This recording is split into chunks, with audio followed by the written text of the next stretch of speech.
Go this. Cool. Let's do it then. Hey, everybody. What's going on? Nice to see you all. Thank you for coming. My name is Riley Thomas. I'm the Executive Director of the Midwest Writing Center. Thank you for coming to the community keynote event of the David R. Collins Writers Conference. The community conversation event featuring our terrific faculty for the conference the next 3 days. I hope if you've been attending the conference today and then enjoying the workshops we've heard from the class. That's the next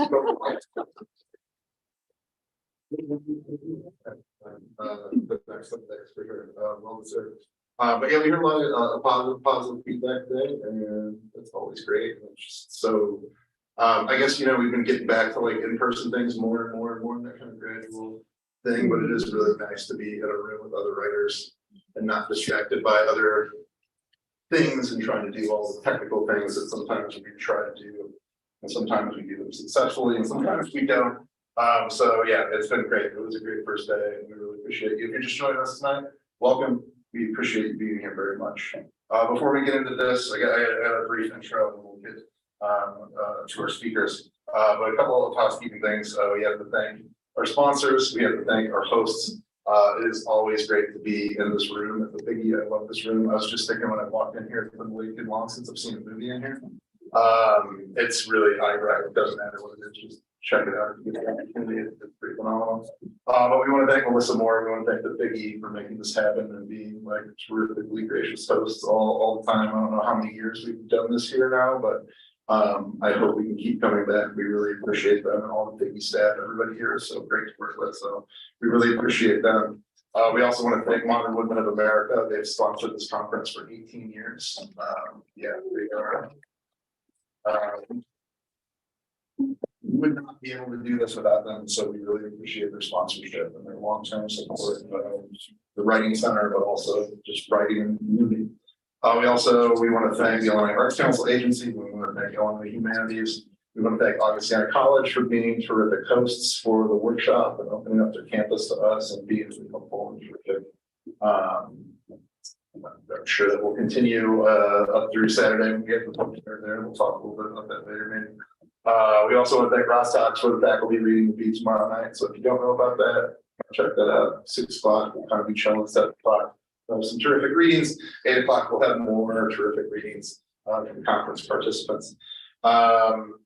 Yeah, so I think that covers all the housekeeping stuff. So I kind of know the answer. I like to do this a lot. And I promise you this ties into what we're going to talk about. And I know there's a lot of writers here, so I get the idea. But how many people in this room right now consider themselves a writer? Put your hands up, please. Almost everybody. It's so nice being in a room where people say it. Those of you that don't consider yourself writers, do you use computers? Do you use smartphones? Do you use any kind of like technology where like I have a keyboard or anything like that? Yeah. Cool. You also are writers, so congratulations.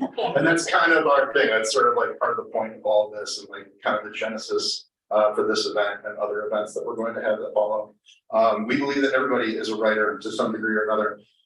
What is a writer? A writer is one who writes. Not all writers need to be authors or want to be authors, which I would say is, writers who want to publish, writers who are writing with the idea of publishing for an audience, right? That sort of thing. There's so much to be had from just a simple writing practice, whether or not you show that work to anybody. And I think that's a thing that a lot of people don't realize. So as I said, we believe everyone is a writer. Maybe you're not an author, maybe you write a little bit, maybe you used to keep a journal or something. You don't want to show anybody that kind of thing. We get that. But we do know that there's an ever-growing body of evidence and a wide range of therapeutic practices that demonstrate how writing can be a positive force in our lives, how it can benefit us, mind, body, and spirit, regardless of any desire for publication or any sort of audience beyond ourselves. The best thing about it is most people have the necessary basic skills they need to do this, reading and writing. You don't have to buy canvases, you don't have to buy oil paints, you don't have to buy clay, you don't have to buy musical instruments. I'm also a drummer and it's very expensive.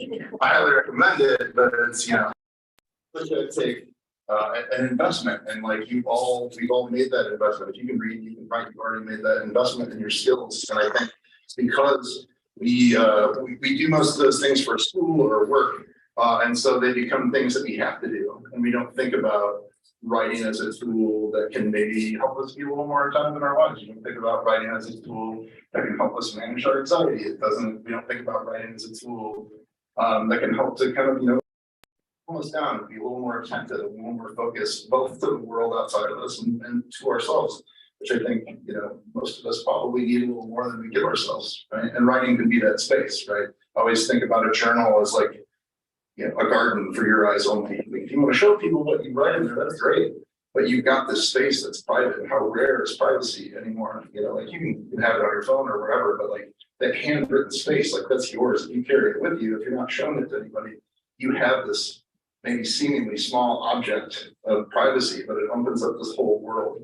And there's so much that can be gained from even just like writing 5 minutes a day, like write about one thing that you notice, like that sort of thing. So,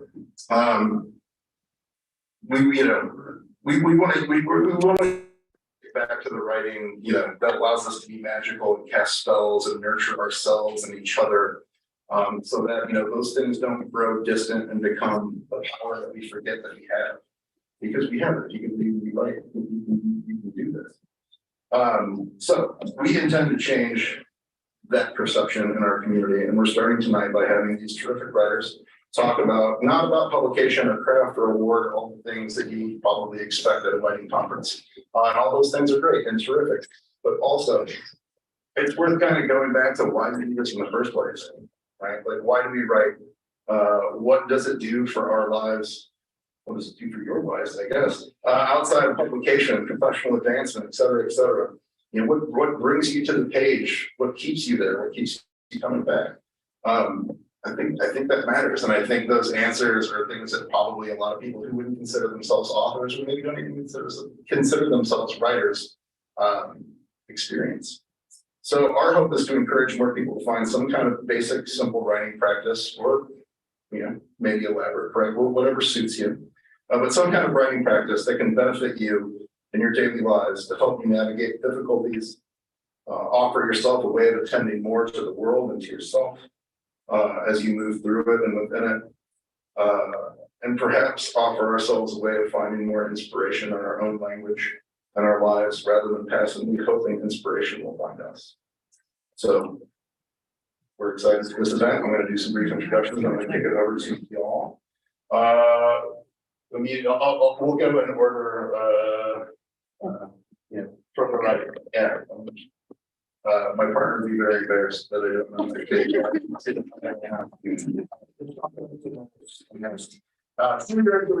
It's from West Liberty, Iowa's first major majority Hispanic towns.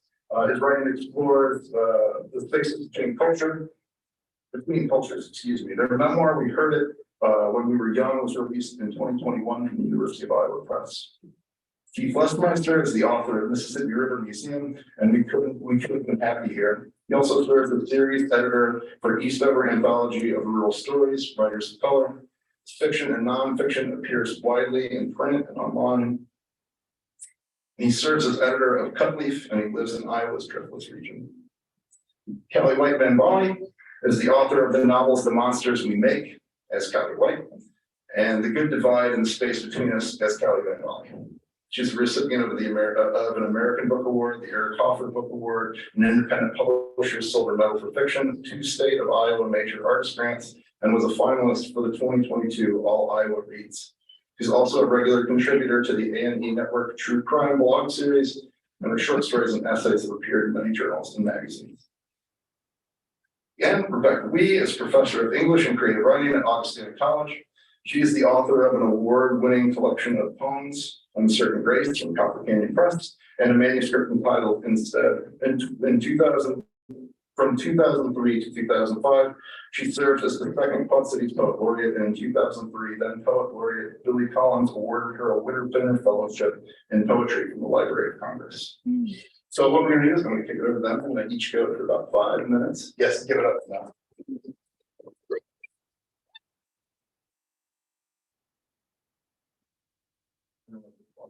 We'll each talk for about 5 minutes, and we've got kind of a couple questions that we have up here, and then we're going to open it up to all of you. Just we would love to hear from you. So I guess Judy, you want to go first? All right. Check it. Just on, yes. Hi everyone. So when I thought of this question, I first thought that is a very hard question. That is a tricky question. I don't know if y'all had the same initial kind of like, and I think the reason why I thought it was hard, it's one of those deceptively simple questions that as you start to get into it, you can go down the rabbit hole. And I love layers, and I love kind of going down these layers, and I could incept myself with how I think about that. And so my thought process was like, well, I mean, it's fairly straightforward for myself, right? It reminds me of the concept of just trying to explain why it's important to be empathetic and be a good person. And I was like, it should be self-explanatory. And then I think about our current state, and I think about how that is actually not something you can assume for other people. And I think to myself, oh man, how long is it before Chewy gets political on the microphone? And so I thought about it. I'm like, okay, so for myself, how do I make this make sense for myself, this question? And so I started thinking about, so if y'all know me, I wear lots of different hats in terms of creativity. One of them is as a dancer. And I was a dancer before I was anything else. I've been dancing since I was 14. And to me, dance is immediacy. To me, dance is, it was the immediate action of my, of my soul. On a day, right? So it's like if I had a really bad day, I could dance it out. If I had a really great day, I could dance it out. And it was like that expression. And so writing is different, because for me, writing is, you can journal and you can free write and you can get, like I call it, like word vomit, right? And that's all good, but like to craft it and to have an arc, it has to be a little bit more intentional, right? It's not immediate. It can't be, especially if you want to draft. So then I started thinking about, okay, so if it's this this thing that you need to have a process with, maybe it's more about writing is good because it's these things that you keep inside yourself that you can't help but get out. And that's kind of how I feel. It's like with my memoir, with my story of my life, I always knew I needed to write it, and I knew it was going to come, and it was only a matter of time. And I think there's lots of writers out there that have that same feeling, where it's like, you can't hold this articulation of myself back. And it's so different than the immediacy of it, right? Like you're trying to get into that state, but you're doing it in a methodical way. So I'm going to stop myself there, because I know I can just keep going and going. So, but yeah, that's my first answer, and I'm sure we'll kind of circle back and I'll go. So, Hi, everyone. Thanks, Chewy. I really enjoyed hearing you talk about the comparisons between dance and immediacy of dance, which is like this writing, sort of this slowly chipping away at what's inside, sort of like chipping away isn't the greatest word, like sort of this sort of slow drawing out of what's inside, sort of draft by draft, allowing yourself to sort of melt away whatever it is. I'm mixing metaphors here, but allowing yourself to melt away whatever is inside of you. Yeah, I prepared just a few remarks here. And I'm a fiction writer, so it's going to be geared or oriented more around fiction writing. So for me, I often don't have answers, and I'm going to read pretty much directly from what I've written down. I often don't have answers and feel inadequate trying to formulate opinions about people, complex issues, subjects. And I think in difficult situations or scenarios, a person falls back on what they're accustomed to doing, or perhaps they do the thing which brings them the most assurance. For example, for some people, it's ranting on Twitter. For others, it's pointing fingers. For others, it might be raising their voice. For others, still, it might be to ignore the situation altogether. But for me, attempting to figure out how I feel and where I stand on a person, an issue, issues, subjects, involves a kind of stepping back to evaluate and reevaluate, which for me means a lot of reading and writing. which is to say, I often don't understand an issue or a topic until I've written or read about it. And by this, I mean reading and writing narratives or stories, fiction in particular. Because good stories, good fiction don't create dualities or either or scenarios or a false sense of right or wrong. I've come to trust stories more so than almost any other form of communication. I don't feel misled by stories. I don't feel like they're manipulating me in the same way other forms of media might, like social media, newspapers, documentaries, or those god-awful cable news pundits. I think I trust fiction above all because it involves and embraces nuance and texture. It pushes back against stereotypes and inadequate information because the information in fiction is formed upon a deep and abiding, empathetic understanding of characters' lives. And here we harken back to something that Chewy just mentioned about this notion of empathy. So this abiding, empathetic understanding of characters' lives and situations. As Albert Camus said, fiction is the lie through which we tell the truth. So yes, that was a yes. So I'm going to answer that question through a slightly different lens, which is by looking at sort of the journey of my writing career.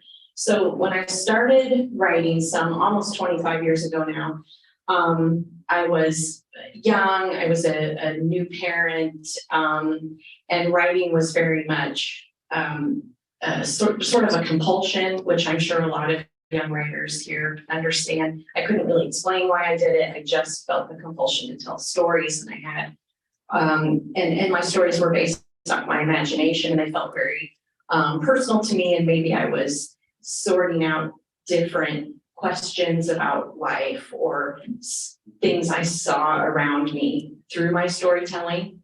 But the thing about writing, once publishing gets added into it, it can become a little bit of a grind, to be completely honest, trying to get that next publication, get that next book out. And somewhere around, maybe 10 years ago, I really started to feel the pressure of that grind. And I think I drifted a little bit away from why we write, what can writing do, what can words do. And in 2017, my family experienced kind of a shocking event that changed my perception of writing and what writing can do. And it was when my longtime neighbors, it was a husband, wife, and their 24-year-old daughter, they were murdered by their 21-year-old son, who had a very serious, grossly undertreated mental illness. And he had a psychotic episode because here in Iowa at that time, there was the mental health care system was pretty broken, and he couldn't get the treatment he really needed. And in this psychotic state, he killed his family. And when I learned this and sort of became educated more about what the state of the mental health care system was in Iowa, I felt compelled to use I have a skill. I don't have a lot of skills in life, but writing happens to be one of them. And it was at that moment I realized there were other uses for that skill, in addition to writing for, creating stories from my imagination, or sorting out my own questions in life.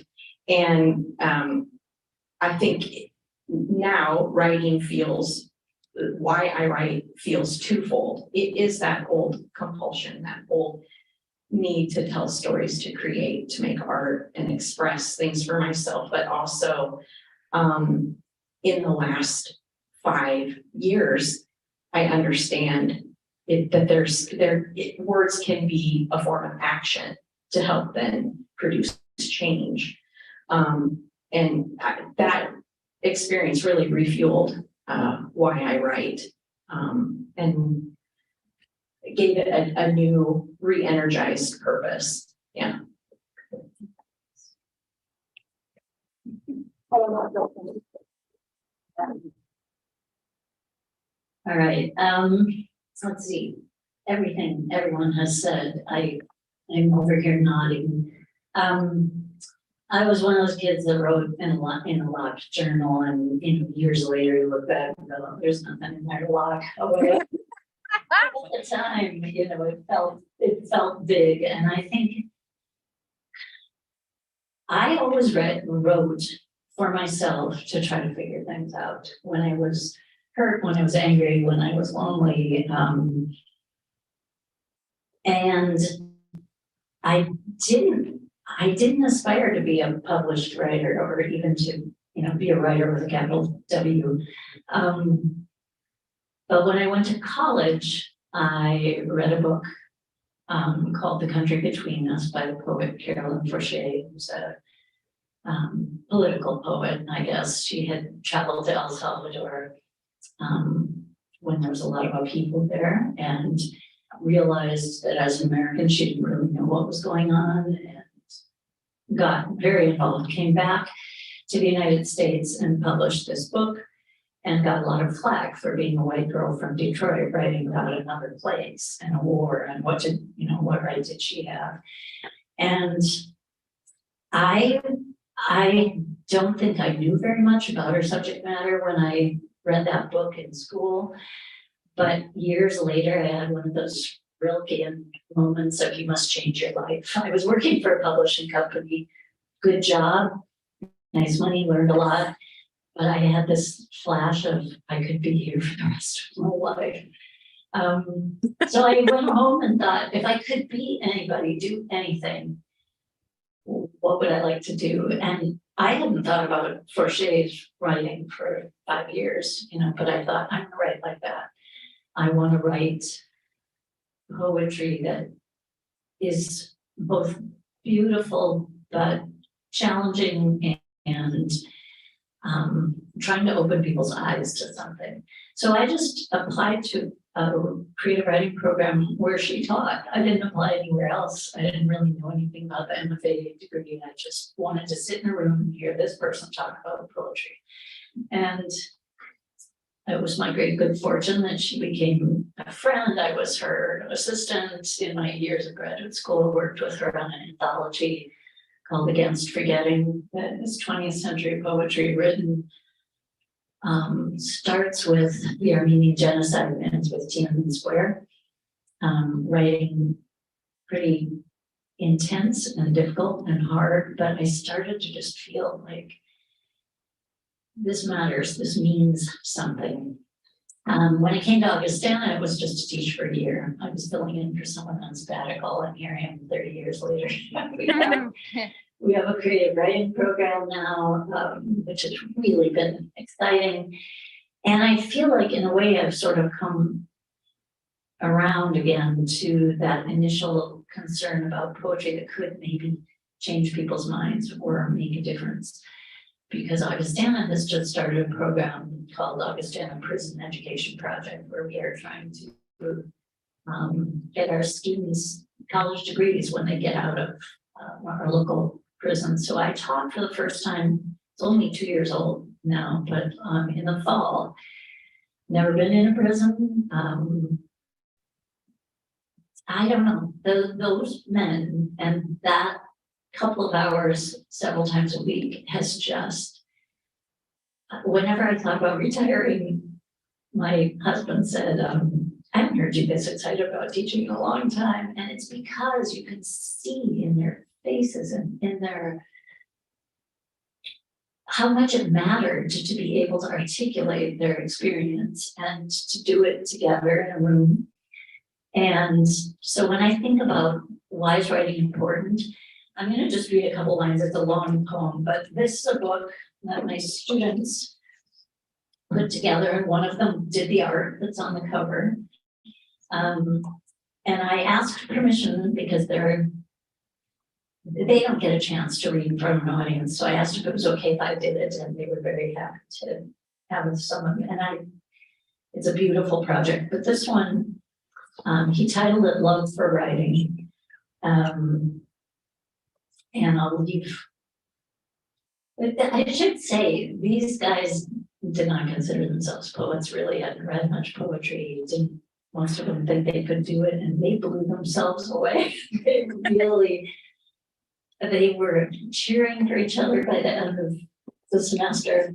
This guy just wrote love for writing. For me, the world was done, filth ridden, languidly floating to and fro on a sea of refuse. Yet you were there watching, waiting. This is a poem addressed to writing. Alone with my playthings, toy soldiers, missing appendages, broken, tangled yo-yos and a ball with no bounce left. Years went on, you came to me during the darkest nights. A light fell on my eye, there you stood, swim-chipping head. Embracing me, tears like acid fell. Only 15, apathy and lethargy consuming me slowly, creeping ivy, stranglehold, coats sunk in the stucco. That last night, as my fears dried upon you, I understood. Our love, all these years, not once did you stray. How could you, for so long convinced I was alone, allow me to make this known? Writing saved my life. And he's still got a ways to go, but they were writing like that every day. And I just, yeah, if I ever have doubted whether writing makes any difference, sitting in that classroom reminds me of the importance of being able to tell your story, of being unjudged, I suppose, by your listening audience, and to realize that you have talents you maybe didn't know you had. So yeah, I have a long list about, why I think writing matters, and it's everything from celebrating to protesting to connecting with other people to communicating to teaching ourselves who we are. But I've seen it always in the classroom, but this is a different kind of classroom. So anyway, yep, it matters.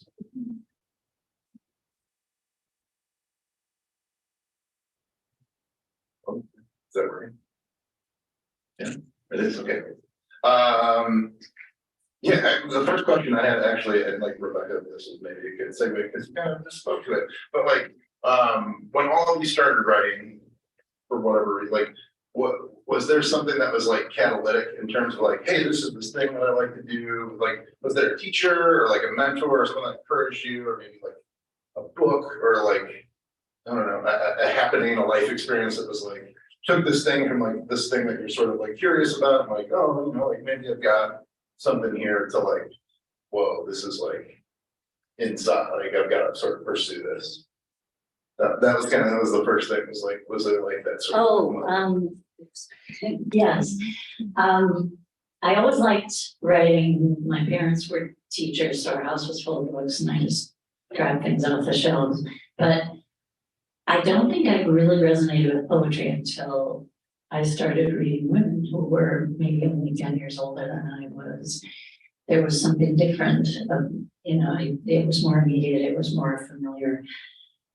So when I read that book, and particularly one poem in there, you can all go look it up, called The Colonel, which is, it's in your pamphlet. It changed the course of everything, not because I even really knew what I was reading, but I knew it was important. And so once I pursued her and started to know about her journey, and it was the poem, but it was also her. And I just wanted to listen to her talk about poetry. I didn't want to publish a book. I didn't want to teach. I didn't want to do any of the things I've ended up doing. And she was a good mentor because she just said, it's wonderful to write your journal, but you've been doing that for a long time. And what if I had written all my poems in a journal and nobody ever saw them? You wouldn't have come here, you wouldn't have, it matters that you speak to people. So it was that poem, The Colonel, it was that poet, and it was kind of the apprenticeship with her that made it, more than a hobby, but a calling of some kind. So So I never had a formal writing mentor. My career kind of started backwards. I started out exactly like the conference attendees here. In my 20s, I came across a book called The Book of Ruth by a writer named Jane Hamilton. It's been around for years. I think it's like 25, 30 years old. And it was the first time I read a book where I thought, I want to do that, what she did right here in this book. And it was the first time I really started paying attention to like character voice and point of view, which ironically I'm teaching this weekend in a workshop. So I started simply as I was inspired by a book that I fell in love with, and then started trying to figure out how do I learn how to do that. And I went to conferences just like this, and I really was nurtured by a writing community who were learning alongside me for many years before I published my first book. I actually had 2 books before I went back to graduate school, and really that my formal MFA degree was so I could then eventually go on to teach. But I really learned a lot of my writing and storytelling just from my fellow community members at conferences, writers groups, just exactly what you're doing here. Yeah.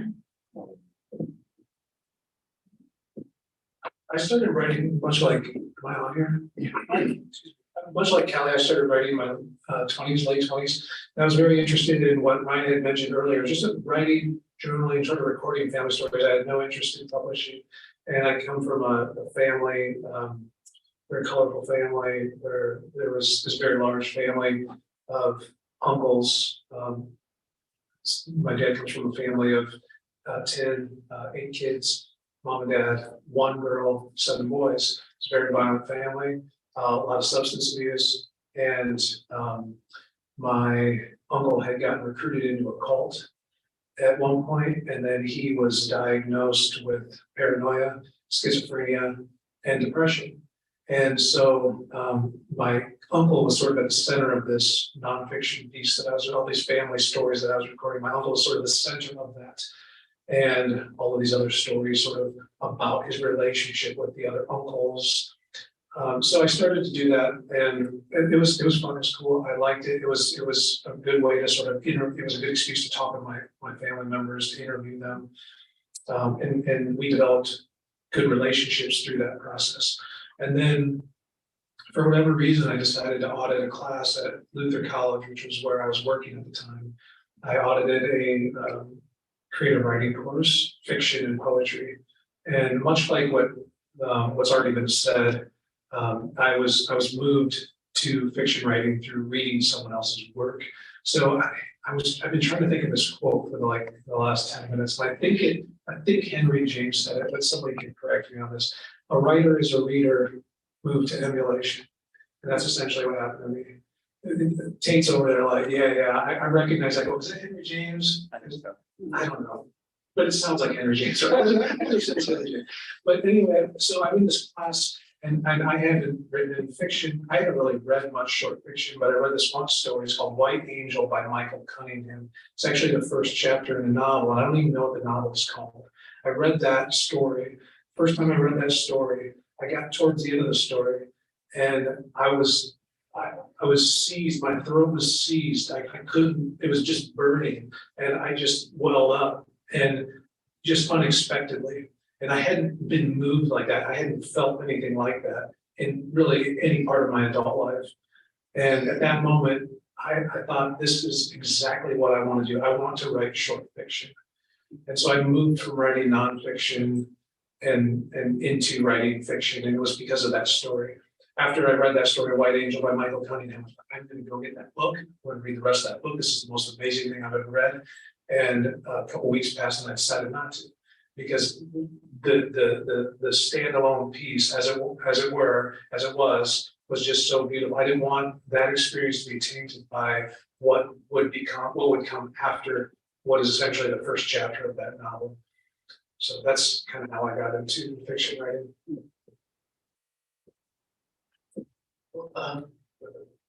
It's interesting for me because I feel like it's a constant fighting of imposter syndrome. And kind of looking back on my writing path, it can almost be debilitating seeing all the times I was really close to being like, oh, you this whole idea of like a capital W writer, like that's your identity. I mean, and I'm just like, oh, trying not to get mad at remembering some of the things. I remember writing a journal when I was like maybe 6 or 7, and my mom finding it and giving it to me. She's like, I read it because that's my mom. If y'all read my memoir, she's a movie, right? And it's like, I'm never gonna write like that again because they can get weaponized, right? Or like writing in junior high. So I loved reading. I read like as soon as I could. I always tell the story of I would read video game manuals, and eventually my parents got me a subscription. And I remember being like in 2nd grade and using the word what was the word simultaneously, because in Mega Man 2 you can jump and shoot simultaneously. I didn't know how to say the word simultaneously, so I said simultaneously. But my teacher was like, how do you know that word?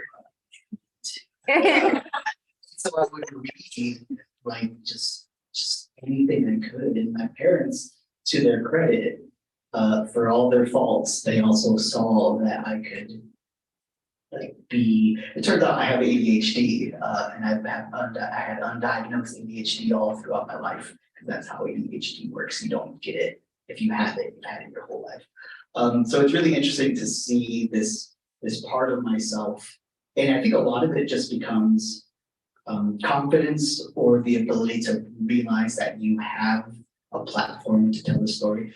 So I would love reading in literature classes, and I had 2 teachers in high school, Stephanie Cromer and Carol Clark, who I dedicated my memoir to, who saw that and pushed it. I was failing almost all my other classes and would get like A's, A pluses in this English and literature class. I would retake the class over and over again, to the point where I remember Mrs. Cromer was, it's like, you've already read all, Huckleberry Finn 3 times. Like, we have to give you something else. And he gave me, I always forget the name of the author, but it was A Lesson Before Dying, which if you read it, it's really interesting to see, now that I like teach, see Stephanie's thought process, which is like, here's Huckleberry Finn, which we all know deals with race and enslaved peoples and individuals and the American, the mythos of America, and Lesson Before Dying,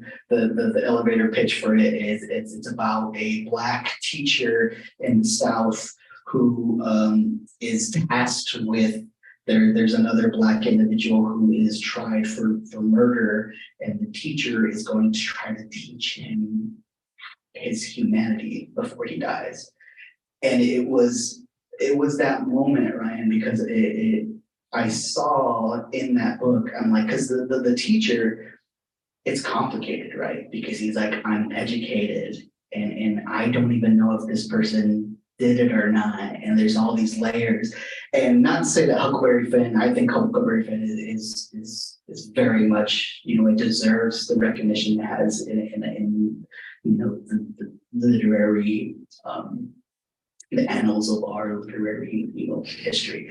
But it's like, there's more. And once I started getting people of color, once I started reading stories of other people besides the old white men, that's when it started really resonating with me. And that's when I started to see, and again, that goes back to that imposter syndrome. It took me a long time. That was 17, 18, 10 years later, 15 years later. I mean, it's still to this day, right? Where I'm just like, am I worthy?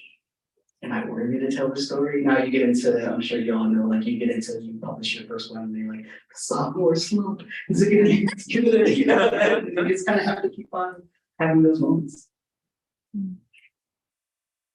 I wanted to just add something quickly. So as I listened to you guys, we're all talking about being influenced by somebody who, we wanted to make something like what they made, or something clicked and it matters. One of my teachers was the writer Donald Hall, and he knew at age 9 that he wanted to be a poet because he loved Edgar Allan Poe. And he said, I was obsessed and memorized all of it, and I was just breathless. I just wanted to make something like what I loved.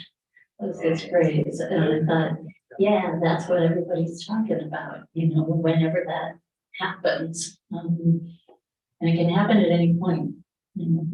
Yeah, no, that's fantastic. I think that's, yeah, that's exactly, I'm like, you know, how to, what, you know, kind of easy question. What's maybe the easiest way to find your way into any kind of writing process?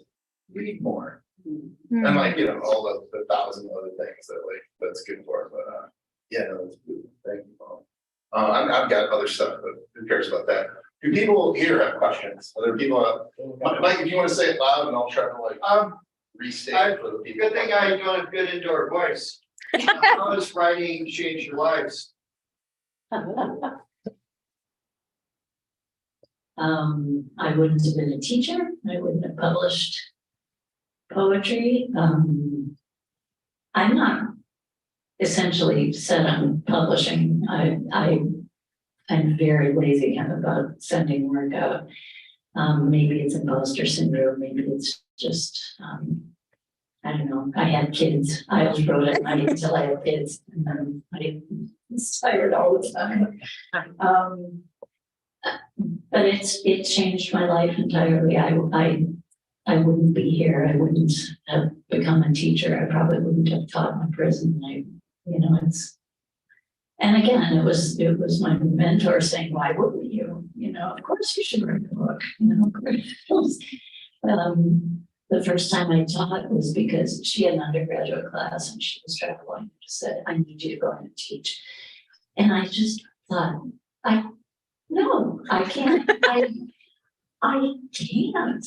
And I threw up in the bathroom before it, and she just said, you know more than they do, so get in there and stop whining about it.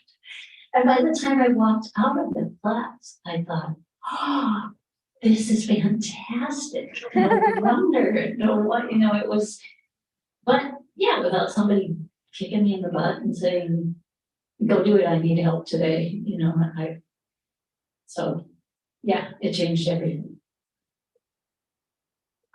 So when I started writing, I was a new mother. I had an infant and I was in the throes of a pretty mean case of postpartum depression. And I think writing at that time probably saved my life. I wrote my way out of it. Looking back, I know now that's what I was doing at the moment. I don't think I realized that's what I was doing. And also that strange period of time when you're a new parent and you're young and you're still maybe in your mid 20s, late 20s, you're still trying to figure out who you are. And writing, I think, gave me over time, as I kept doing it, more and more confidence in my voice and in my opinions and my ideas. And then as I kept writing, and getting to know more and more writers, the writers themselves in the writing community have become some of my favorite humans on the planet. My closest, dearest friends who I just adore. Writers are great people. Yeah. Did you just say you adore writers are great people? I just. Well, there is another. We should open it up to explore the other side of that. That'd be fun. I meant the writers who are my plus. Yeah. But No, we're not going to do everything. we'll get in trouble. Before you answer your question, did you ever finish the Michael Cunningham book? No. Never. No. I was gonna Never read the rest of I it. decided not to read because I wanted that one story to exist as a standalone piece on its own to exist. That's only discipline. From that starting point to that ending point. But if you read the story, which, you know, of course I highly recommend, you'll understand, I think, by the end of that story, why I didn't keep reading. Sorry, I didn't mean to sidetrack. What happened to What- you? what- She was counted right changes. I visited Laramie, Wyoming, Oh, because I read a book by John Edgar Wyden.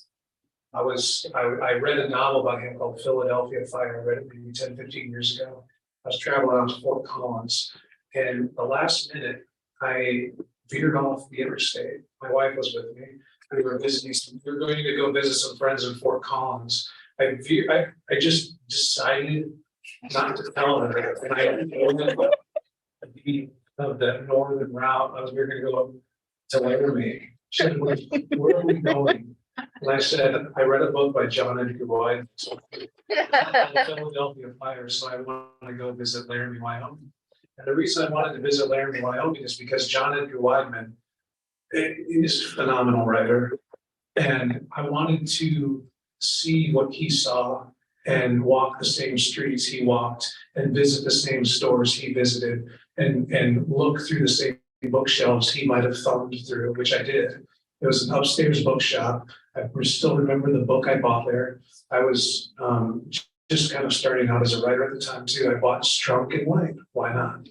And then I walked downstairs into this back sort of alley, kind of near the train tracks, found a little vegetarian cafe, had lunch there, walked the streets. That was it. Just because I read a book by John Edgar Wyden and I loved his work, that was it. I know a guy, he actually lives in Iowa City, who moved to Phillipsburg, Montana because of a Richard Hugo poem. Yeah. Degrees of Gray in Phillipsburg. He moved there because of that poem. So those are a few, like, kind of lighthearted ways that writing has sort of changed my life.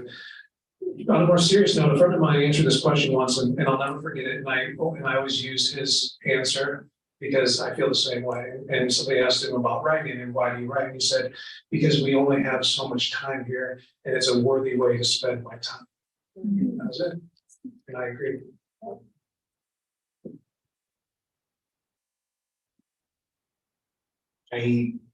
It's interesting because I think that writing has not saved my life, which is funny because I think that's that's the answer for me, right?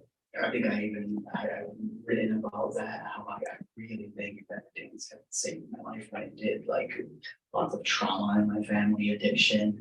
West Liberty can be a rough place, especially in like the 80s and 90s. And I think it did, right? Maybe it didn't quite save my life proper, but it gave me a purpose. So that already happened before I like found writing. So then for me, how it changed my life then is coming back to this, what the difference is for myself, right? It's like this there's a problem or an opportunity or a challenge or something I can't quite articulate. The thing I tell people in my workshops, I'm gonna tell y'all tomorrow, you have to like, there has to be an element of fear. Like you have to be afraid of it, right? Not like debilitated, but like there's a risk involved. And I say there's there's an unknown there. So for my memoir, the kind of thesis of it was, and it sounds twee when I say it out loud, but like, am I a good person? Is the town that I grew up in a good town? Was it a good place to grow up in? And honestly, to this day, I don't. And that's what the whole, like, that was the kernel of it and me writing of it, right? Just because I'm like, that's scary to me. And so it has changed, my writing has changed because I think it's allowed me to explore these really deep-seated, like, parts of myself that I wouldn't be able to articulate any other way. Like, I need it on the page or on the screen. I need to revise it. I need to go back to it. I need that like complicated like layers of it to be like, oh, the one of my big projects I'm trying to work on that like I'm scared of is about death, right? I have I grew up lots of death in my family at a very, very early age. And I've told the story, I think Sarah, like you know about it, and I lost my grandmother, or I lost my uncle, and then within a week, because of my uncle passing through heartbreak, I lost my grandmother. A year later, my grandfather. So I lost like maybe 4 members of my family. My uncle was murdered in Texas when I was 6, right? So it's like, what happens when you go to the same cemetery, but your loved ones in the hole, right? And so it's like, I that's the thing that when I go to my therapist, the one thing that's in the back burner is, yeah, right now, I mean, literally right now, my uncle, he has liver cancer and he has like a day or 2 left. And I'm like, that's it. That's what's like in here that I need to get out. And I know no matter how much I talk about it or how much I get professional help, it's writing is how I'm going to figure that out. I'm not gonna, maybe I won't find the answer, but it will be the articulation.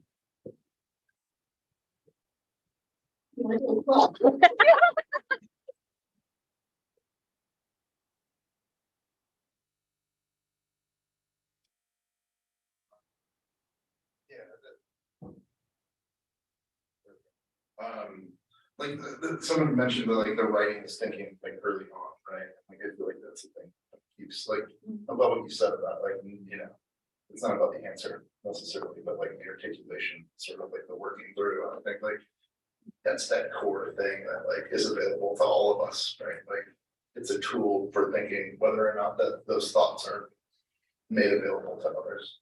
Yeah, we got time for like one more. Yeah, please. Okay, sure. So some of you have kind of answered it with your answers so far, but I'm curious about projects you've published or maybe working on. Do you approach them with intention, or do you kind of happen to find yourself already working on it? Go for it. I again, kind of bringing back this ADHD piece of myself to the forefront.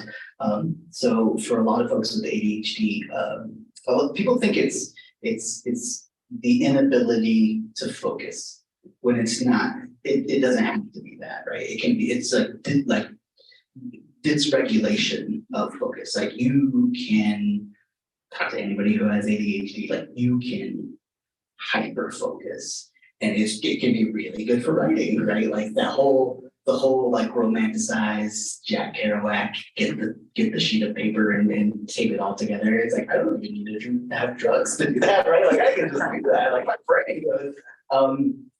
And so with a lot of folks with ADHD, it's executive dysfunction. So the starting something can be really hard, and it's the procrastination, right? So for me, I absolutely need a very structured, like my outlines are stupid. Like I show other writers my outlines and I'm like, why? I'm like, because I need it. Like my outlines are you know, every single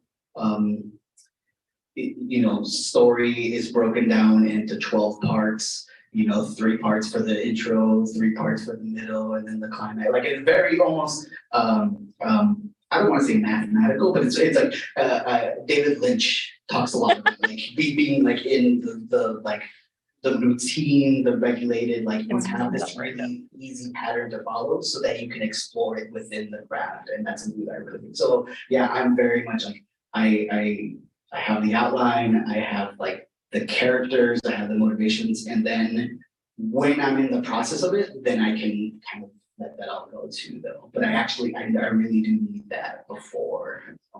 Yeah, I've tried it without it and it didn't work.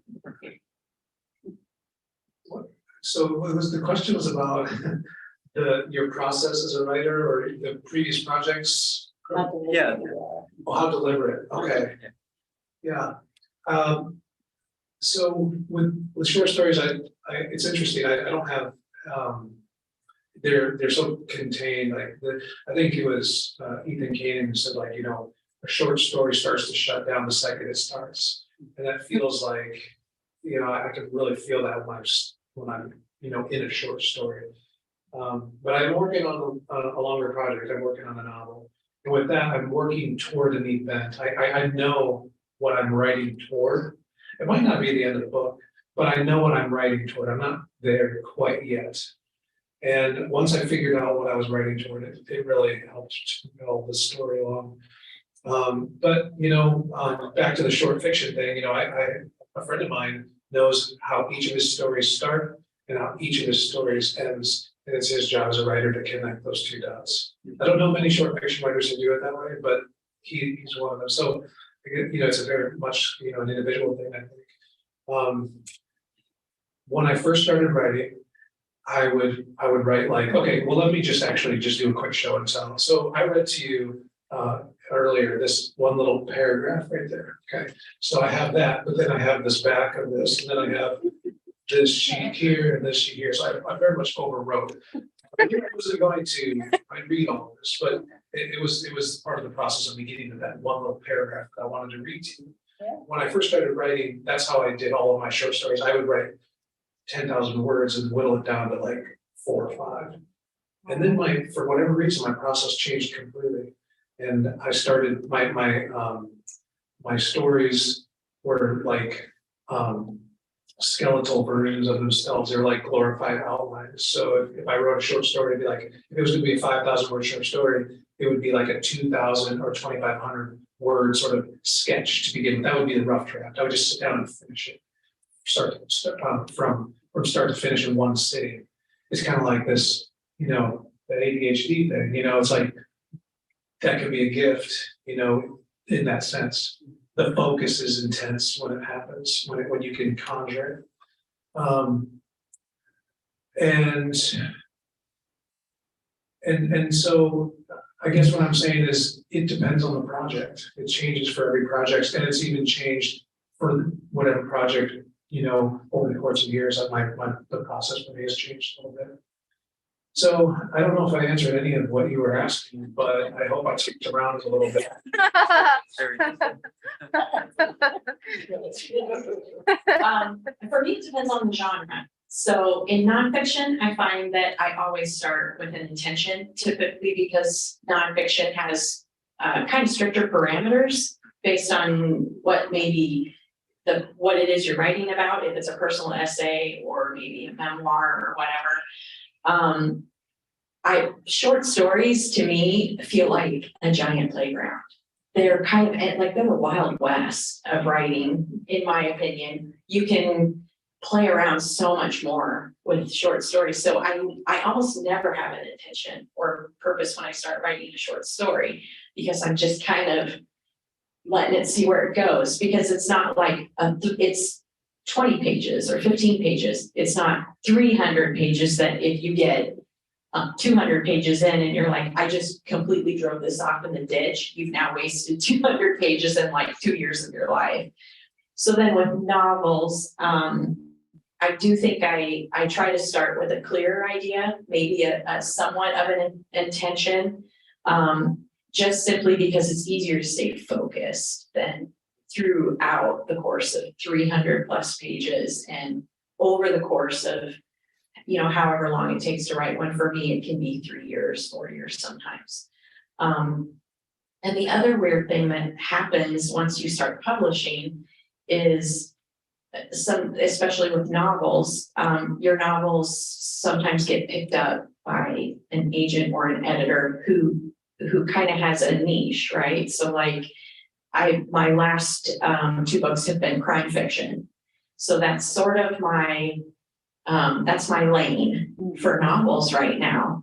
I could not very easily go to my agent and turn in like a saucy romance. She would be like, I don't handle this. What is this? I don't even know editors to sell this to. So post-publishing, it weirdly becomes, you kind of have a lane you can move around in. So pre-publishing, there is some freedom with it to just write what you want. I went to a conference in January and I was talking to a young woman. She was like 25 years younger than me. And she made a comment about, you're 3 books in, and it just, I have to be at that point or whatever. And I'm still just trying to finish one book, my first book. And I looked at her and I finally said, Yeah, but there's something about the stage you're in I really envy, because you never get to do it again. Your first book, that first big story you work on and finish before anyone else gets their hands on it, you never get to experience that again, that complete freedom to just write whatever's in your heart and your gut. So there is something to savor about pre-published writing. If you've never published anything, there is something magical to savor about it. It may not feel like it at the moment, because later then there's just a lot of other things that come into writing. So I think that kind of answered, I kind of got off on a tangent.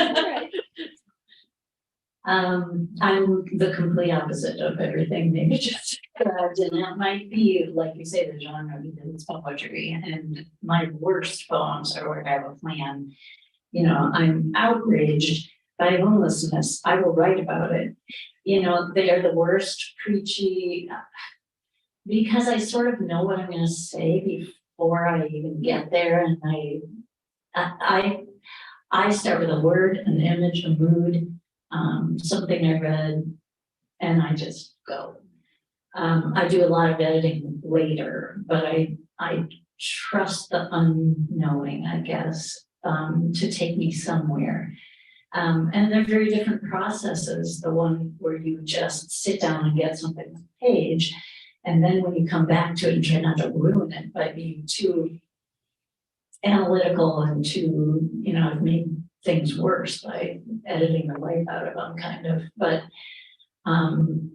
yeah, I can't plan it until it's sort of there. And I was so relieved to get into my MFA program and find out that other people did that as well, because I knew more people who sort of plotted and planned, and I just can't do it that way.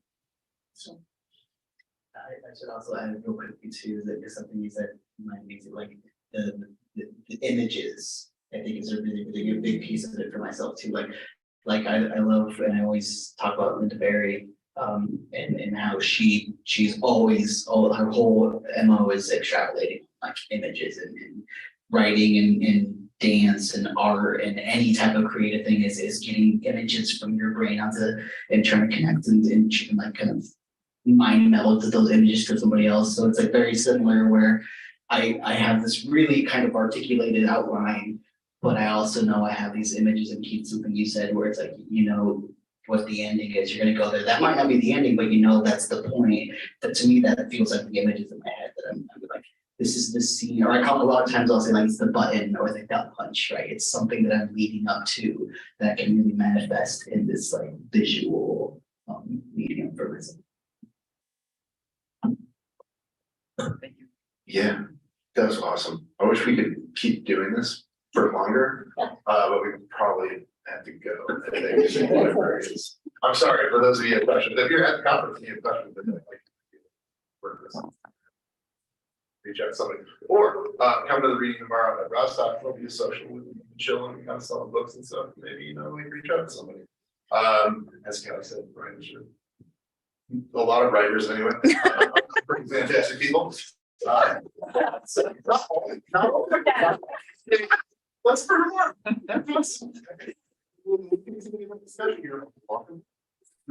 more. Please give it up for our panel.